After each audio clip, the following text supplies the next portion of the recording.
G'day mates, it's your boy Heffier75. Remember the show Rings of Power? Yeah, the little show, the little low budget show that came out that Amazon produced?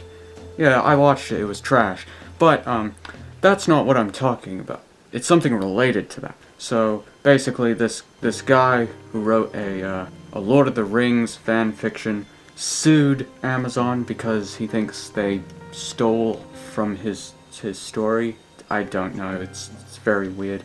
Anyway, we finally got an update on this lawsuit case. The guy who sued Amazon for infringing on his Lord of the Rings fanfic takes a massive L. Let's pause for a second. A massive L. Who wrote this? Did a 15-year-old write this? I don't know. Let's keep reading. He now owes over $134,000 to the Tolkien estate.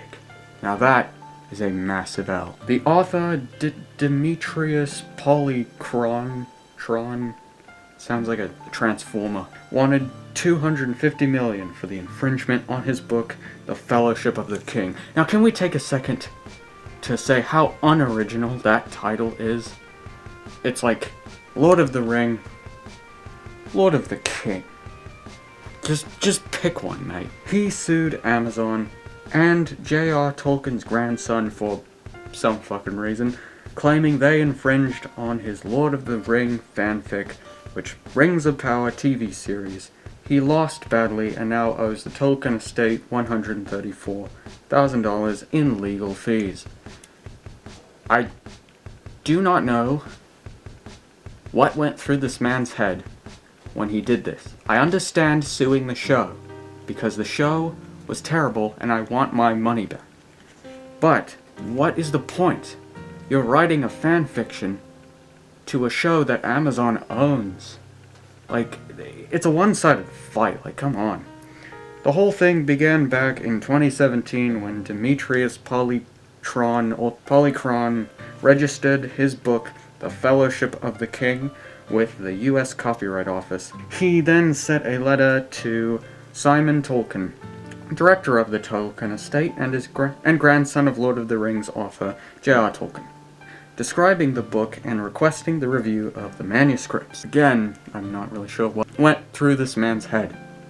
Must not have been thinking clearly. After receiving no response, he hired a lawyer in 2019 and contacted the Tolkien estate again with another proposal to collaborate on the project. The estate quickly said no, which what were you gonna expect, a yes?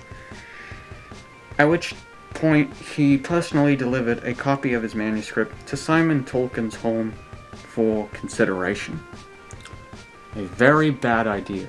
When that also went ignored, he informed Tolkien that he intended to publish The Fellowship of the King and additional 6-book series. Imagine, writing a fan fiction, and then telling the author of the book you're writing the fanfiction off of that you're going to publish said fanfiction, plus with sequels. There's only one way that's gonna go down.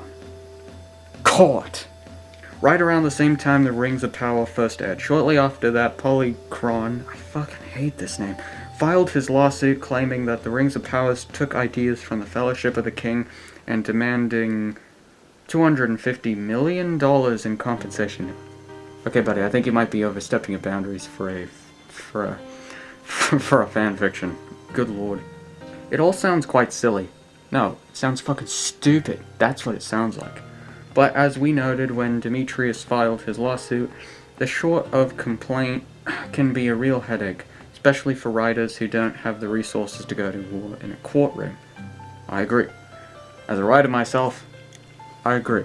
I don't have any money to my name. I don't even have a job yet. So, yeah, I don't have money to go to a courtroom, so that's very true. Back in the days of NCET and BBSS had a well-known zero-tolerance policy against fans posting story ideas for fear that someone would try to claim ownership of an idea that appeared in an episode, while author Marion Zimmer Bradley once scraped an idea for a novel she was working on because a fan who had written a similar story threatened to sue for co-authorship and half the revenues earned. Similar things happened in video games. In 2021, writer and photographer Clayton Hagen sued Activision over allegations that the Call of Duty Modern Warfare character Mara was based on a character he created for a project called November Renaissance. And also, can we pause? Here's the cover for Fellowship of the King.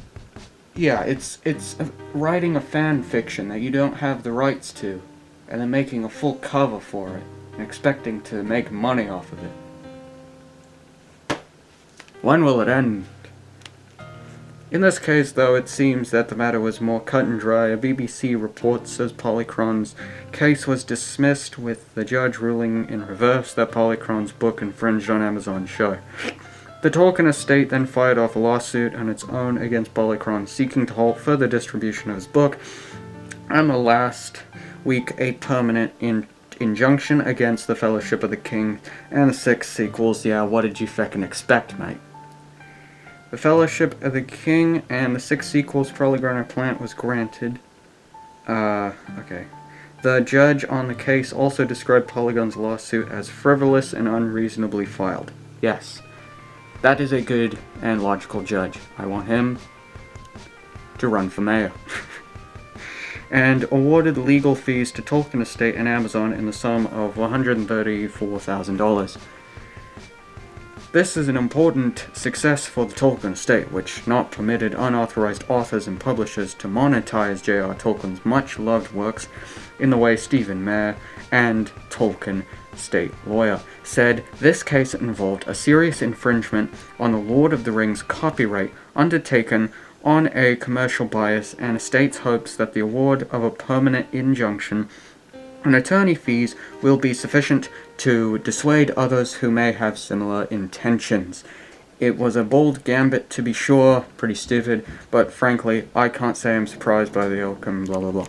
So anyway, that's the interesting case. So, I guess there's nothing more on that. I didn't get into too much research, I just wanted to share that case, before it became just lost to time. Anyway, so, if you're a fan fiction writer, I have only one thing to say. Do not be stupid, and do not make money off of the works that you are taking the fan fiction off. Goodbye, mates.